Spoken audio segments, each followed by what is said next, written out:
Tomorrow's my open heart surgery. This is how I've prepared.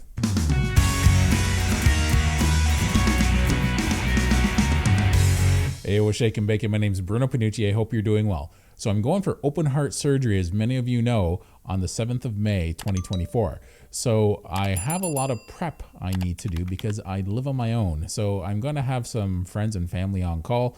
I've taken some advice from some of you out there, and I really appreciate the advice and support I've gotten from everyone out there. So from the bottom of my heart, thank you very much.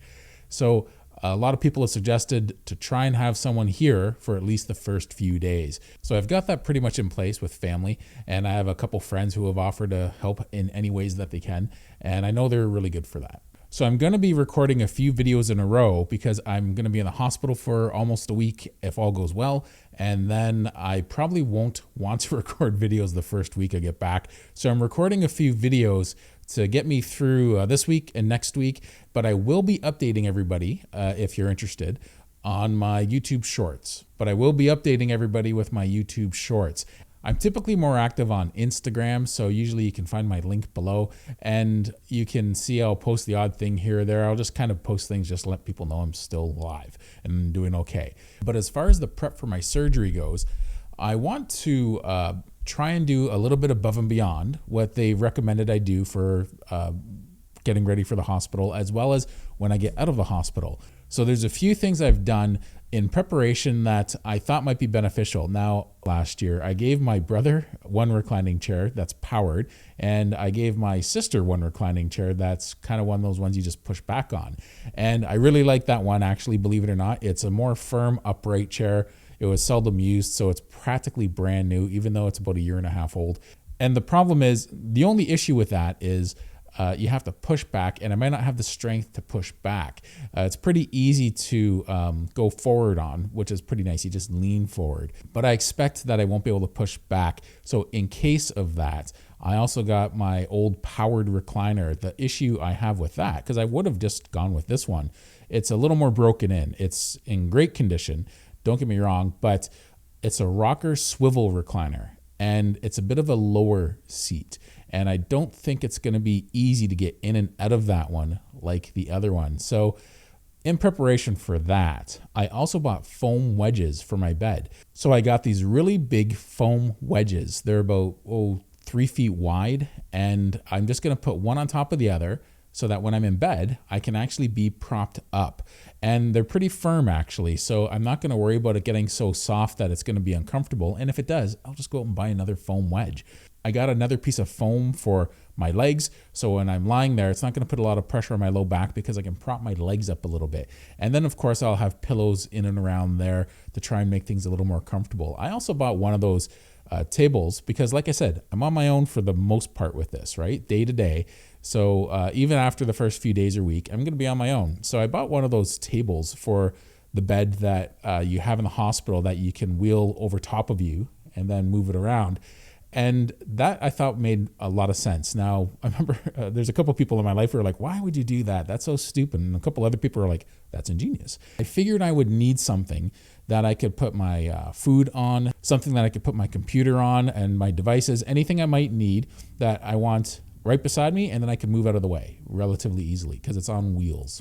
Now, I also use a CPAP machine. I don't think I really need a CPAP machine anymore, but I'm going to keep my CPAP machine on that. So a lot of my important things are there. And in the headboard of my bed, I actually have a plug. So the nice thing about that is I'm going to have cords easily accessible to me. I'm not going to have to bend over. And in case I do have to plug anything in and unplug it, I also got an extension cord so that I can put my foot on the extension cord. It's one of those ones with a bar. And I can put my foot on it and kind of pull up a little bit to unplug whatever I need to unplug.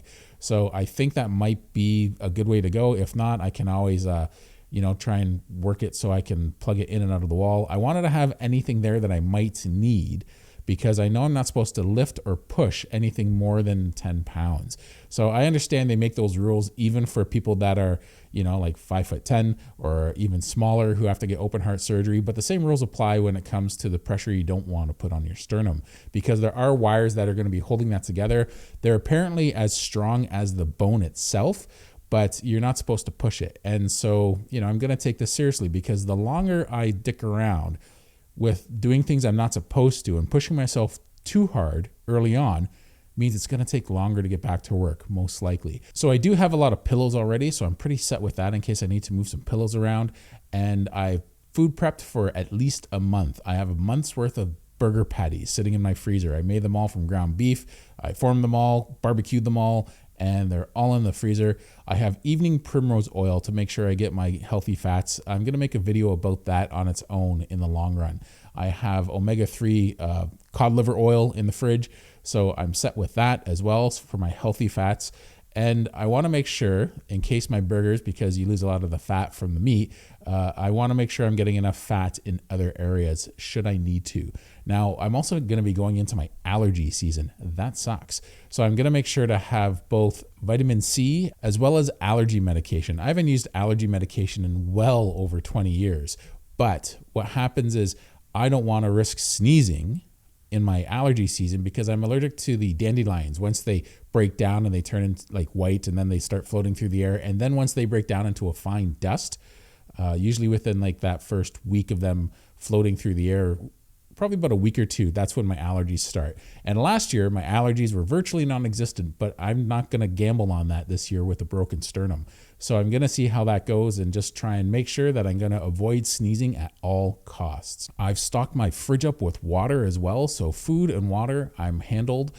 I have a recliner lawn chair with a nice 2-inch cushion on it, and it is something that I can really control the incline of, so I'm hoping that's gonna be okay. I wanna be able to get some sun, and the nice thing is I'm on the main floor of a house, so I wanted something that I'm not gonna have to walk up and down the stairs to, ideally, if I just wanna get a little bit of sun, just for part of the day. So I do plan on doing those stairs eventually, of course. You gotta be active, but I do hear from everybody that you're pretty exhausted the first week and a half. I remember when my dad had this done like 20 years ago or so.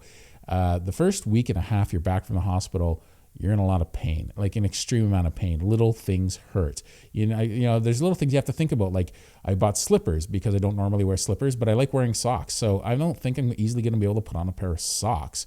So it's like, you know what? Slippers are a good way to go for a week. I'm more concerned about that first week because I want to be as independent as possible, preparing for the worst, hoping for the best. I've done all my laundry, I've done all my cleaning, so when I come back, everything's going to be in place. So that's the goal. Everything is just going to be as simple for me as possible when I get back, because that first week, I'm sure I'm not going to want to do much at all. I also have castor oil. Now, I've been using castor oil lately. I'm going to make an upcoming video about this. And I have castor oil in case I need for just the wounds.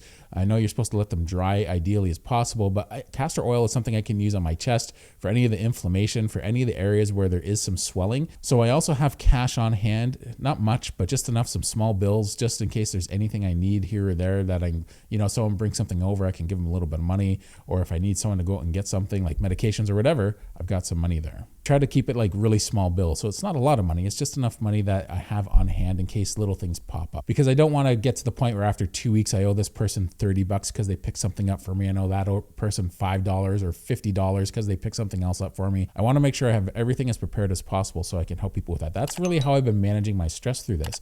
Yeah, it's a stressful thing to go through open heart surgery, of course, but the way I manage stress with this is just by making a list and checking things off, and that list keeps getting bigger and bigger, and I have to keep whittling away at it each day with all these little things. Earplugs for the hospital, all the things I'm going to need for the hospital while I'm there, things when I get back, things I need to do before and afterwards to the best of my ability that I could think of. And from the suggestions people have been leaving in the YouTube comments, I really appreciate those, that I possibly haven't thought of yet. So speaking of which, if there's anything you can think of that I haven't mentioned, doesn't mean I haven't already put it in place, because there's a lot of other small things I just didn't put in this list. But there's a lot of other small things that I've done that I'm preparing for. But if you can think of anything, by all means, let me know. I appreciate it. So I'll be updating people on my YouTube shorts as far as more of my day-to-day progress goes. And my first video back, I'll make a bit of an update on how it all went. I'm going to try and record as much of this as possible on my phone if I decide to actually put it in a little video of my healing. I think some people might find it beneficial to see how I'm healing week to week, or at least every few days, a bit of an update. I know I've appreciated that when checking out other people's experience with open heart surgery. So anyway, thanks a lot. I really appreciate the support. I really appreciate the suggestions anyone can give. And I hope everyone's doing well. Thanks a lot and take care.